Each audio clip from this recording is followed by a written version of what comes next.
বাজ পাখির মতো ঝাঁপিয়ে পড়ে পার্থ স্কর্চার্সের ক্যাপ্টেন অ্যাস্টন টার্নারের অবিশ্বাস্য এক ক্যাচ।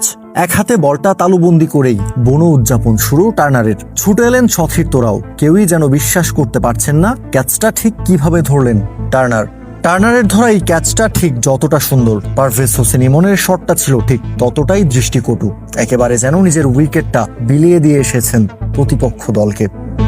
জিম্বাবুয়ে থেকে ওয়েস্ট ইন্ডিজ বাংলাদেশের জার্সি বদলে ইমন গায়ে জড়ালেন লাহোর কালান্দার্সের জার্সি, কিন্তু ব্যর্থতা তবুও তার পিছু ছাড়ছে না।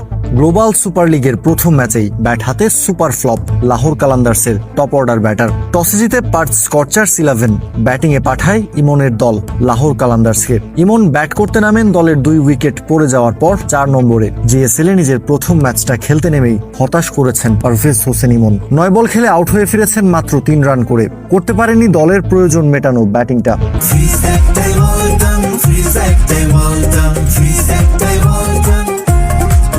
অবশ্য টি-20তে গেল বেশ কিছু ম্যাচ ধরেই ব্যাট হাতে ফর্মে নেই পারভেজ ইমন। ঘরের মাঠে অস্ট্রেলিয়ার বিপক্ষে 3 ম্যাচ টি-20 সিরিজের সব কয়টা ম্যাচেই একাদশের সুযোগ পেয়েছিলেন।